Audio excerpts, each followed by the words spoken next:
Has the Messiah been robbed? Supernatural visitations, divine time travel, an age-old cover-up. In the middle of it all, one man miraculously transformed by Yeshua. Today on Jewish Voice, the true identity of the Messiah.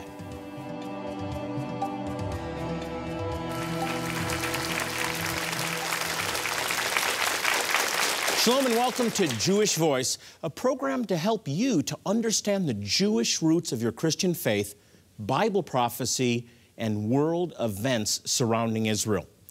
My guest today claims that the greatest identity theft in history was when Jesus, the Jewish Messiah, was robbed of his Jewishness. Today he's here to set the story straight because he says that there are just too many who don't understand who Yeshua, Jesus, really is. Please welcome to the program my good friend, Ron Cantor. Ron. Hey, buddy, good to see you. Good to see you. Let's just start right off talking. We have a very similar testimony because we're both from Jewish homes. And when you became a believer, you had the same story. You thought that you had to renounce your Jewish identity. Right. Explain that. Well, I came to faith, had an incredible supernatural experience on somewhere in the middle of North Carolina, upside down car, long story, but I ended up in the home, one house. People let me in their house. They shared with me about Yeshua. Next thing, I'm in the presence of God. End of the story is I gave my life to Yeshua, and I said to myself, well, I guess I'm no longer Jewish. Based on everything I had known growing up, to be Jewish is to not believe in Jesus. I didn't really know what it meant to be Jewish, but I certainly knew what we didn't believe. So when I began to believe in Yeshua, I thought, well, I'm no longer Jewish. Well, very typical. But I want to unpack that a little bit because I don't think many people watching understand this. Who was Jesus to you growing up in a Jewish home? He was the son of Mr. and Mrs. Christ. That's, you know, I remember once asking my mother about him, and she simply said, well, that's, the Christians believe in him, we don't.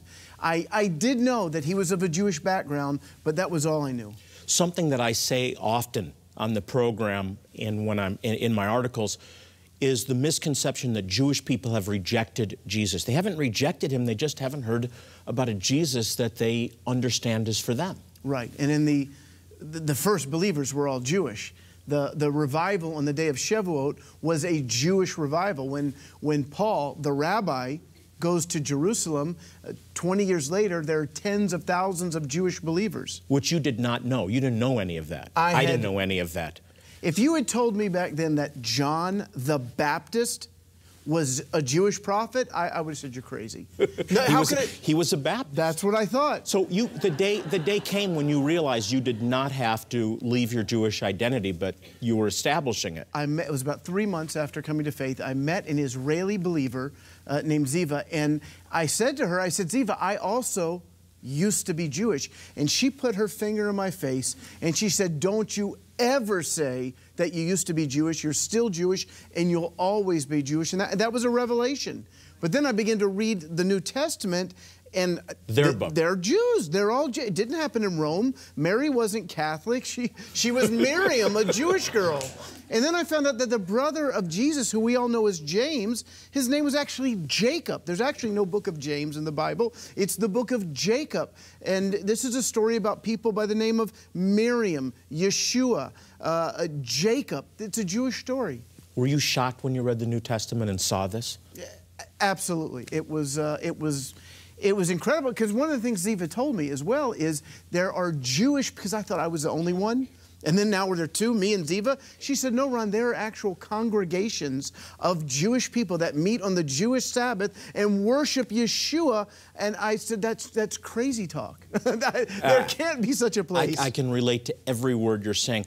Talk really quickly, then we have to take a break, about the litmus test that you've established for Jewish people. Well, if you could take away 2,000 years of Christian anti-Semitism, the pogroms, the Inquisitions, the Crusades, if you could lock someone in a room, if you will, and just say, here, read the Bible, read the Old Covenant, read the New Testament, and decide, not from what you've heard from your rabbi or what you read in a book or history, decide for yourself, is Yeshua the Messiah? I think 100 out of 100 would come away saying, of course he's the Messiah.